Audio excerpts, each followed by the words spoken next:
Welcome back to Fantasy Football Weather Guys. Week one's in the book. We're here with Season 1, Episode 4. We're going to talk about our weather impacts that we're seeing for Week 2, give some updates on how we did personally in Week 1 in our fantasy leagues. I'll start off. I beat Sean. I'm very excited. I also got the high score. I went 2-1. I'm in 3 leagues. The only league I lost is Sammy Watkins was on my bench with 40 points. He won't be staying there much longer. How'd you guys do? Don't make me. Don't. I had a rough week in our league. I didn't actually score a touchdown at all. I had Tyreek Hill. I'm the Tyreek Hill owner, and I lost him for, I think now it's out 4 to 6 weeks with that shoulder issue. So it was a tough week for me. But I have to say, I was very impressed by your guys' matchup. You guys were number 1, number 3 in the league for overall points scored. You guys killed it. Yeah, I mean, Colin mentioned that he beat me. This was not a large victory. So Colin had around 165. I had around 160 points. We both had some big players come through. For me, it was my running backs. My running backs just did not do and perform up to expectations. So I'm hoping to come back this week. Picked up some people on the waiver wire, hoping they come through. So make sure you're doing that too. You're checking your waiver wire, check and see if anybody dropped anybody, because it's only week 1. There's still a full season left. It was fun. Looking forward to the rest of the season with you guys. So talk about weather impacts. That's why we're here, right? So Sean, what are you thinking for week 1 or week 2? Sorry, guys. Yeah, so I'm going to go ahead here and share my screen. What we're looking at is the 10-meter wind chart. And you'll also see there's some additional kind of symbols on this map, the red X's with the circles through them. Those are actually our stadium locations. So the one that we're going to be focused in on for this weekend is the one in Southern Florida for the Miami game. And the one feature that I want to point out here, this is a forecast for Sunday at 1 p.m. Eastern time, is this feature right here. So you can see there's these winds kind of whipping around here. And this is an indication of a tropical disturbance that's currently over the southern Bahamas that's going to make its way north. And so right now there's got a lot of uncertainty with the models of where this is going to be located, or the track of this storm for game time. Some have it off over the Gulf west of Florida. Some have it actually over Florida itself. And the reason that we want to track this is because that's going to have a significant impact on how much rain potentially and the duration of the rain. Yeah, so I just wanted to comment here on this one. These tropical systems are really tough to predict out at these leads, right? We're looking at a 102-hour forecast here. The main take-home message here is this system is going to drive a lot of moisture up into the peninsula of Florida there, and it's going to make the environment unstable. There's going to be thunderstorms in the area. There's going to be these heavy downpours in certain spots. If one spot, it might be dry, like one right over the stadium, or there could be a thunderstorm a mile away. So it makes it very tricky to make these forecasts. But the message here is, though, the pattern's going to be unstable. There's going to be these thunderstorms in the area, and there's going to be this wind risk. And it's something that we're going to have to monitor moving forward. So you should keep an eye on this and make sure to come back to our social media channels as well as our weather table for any updates. Yeah, absolutely. And as Mike was talking there, I switched over to our mean sea level pressure and precipitation map. And we're going to have precipitation and thunderstorms going through the area, southern Florida, throughout the day. So that's why there's just that's what Mike was talking about. There's just a lot of, predictability issues with, when exactly they may get these storms and how much. So like Mike mentioned, make sure you stay up to date.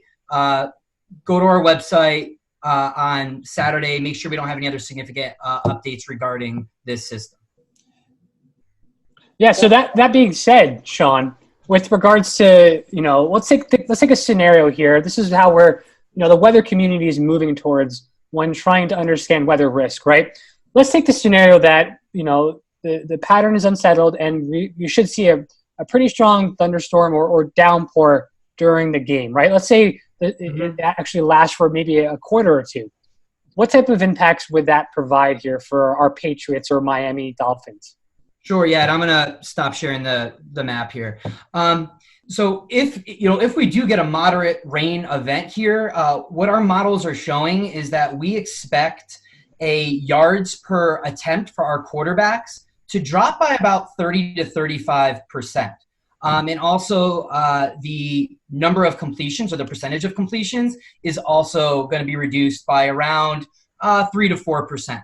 So what we're looking at here is, hey, Tom Brady was this high-flying quarterback, came back to life in week 1 against the Pittsburgh Steelers.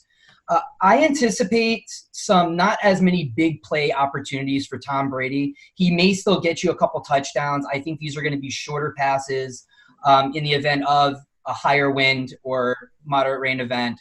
And however, your running backs, your Sony Michels that did not perform last week, your James Whites, they still get some targets and they're going to get the running going. So I wouldn't put past 3 or 4 touchdowns potentially on the ground against a really lackluster Miami defense. I think you brought up a great example there. Sonny Michel did absolutely nothing last week. He had the attempts. He had 14 attempts. I'm doubling down this week. I'm going big. Sonny Michel is my starter of the week here. I'm saying this guy's gonna probably get at least 2 touchdowns in this game. Just watching the Ravens just manhandle that Miami Dolphin defense, I think that this is going to be a big bounce back for Sonny Michel.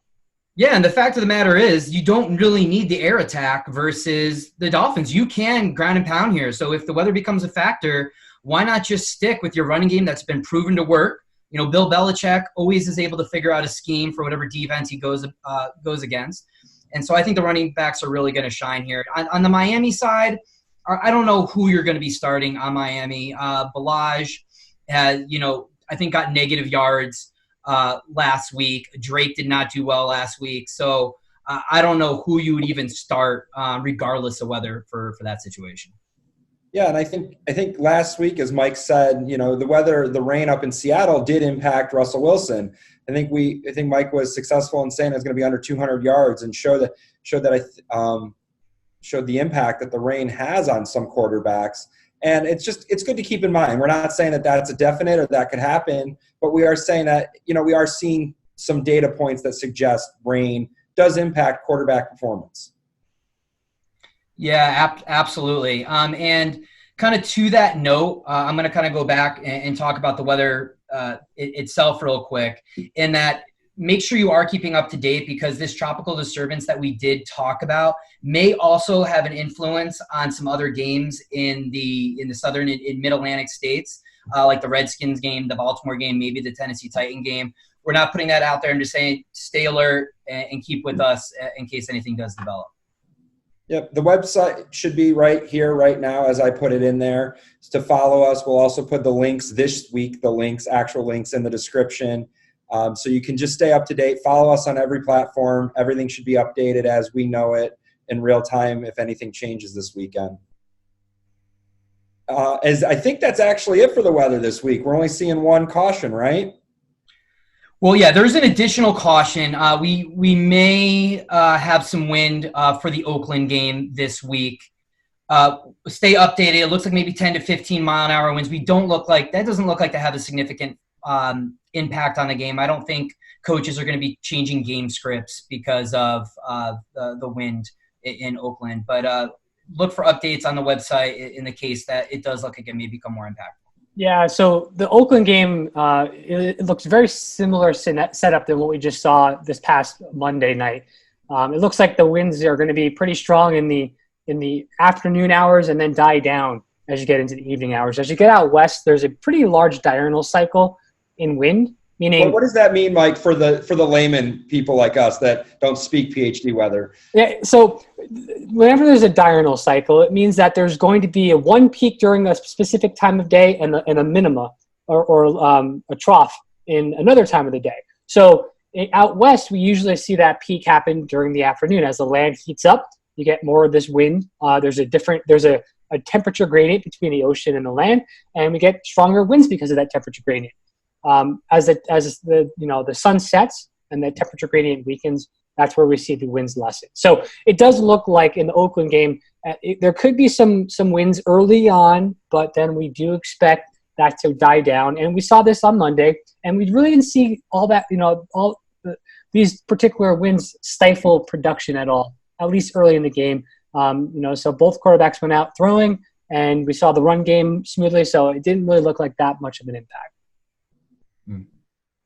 Great. So I think that's going to conclude our episode this week. We're going to be a little bit more concise, trying out a new format, see what people think. Leave a comment if you like it. If you want the news back, we can always give fantasy football updates. We're happy to do that. What do you guys think? Do you have anything else to end the week on?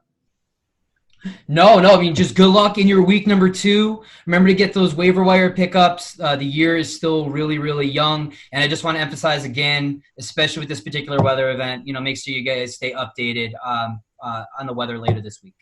Yeah, and if I don't score another touchdown this week, it's going to be a long season for me. So please, we're looking forward to it. They'll come. Please.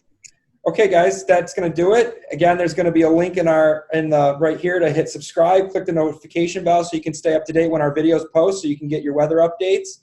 Also, the links will be in the description. Our website will be right here. And good luck.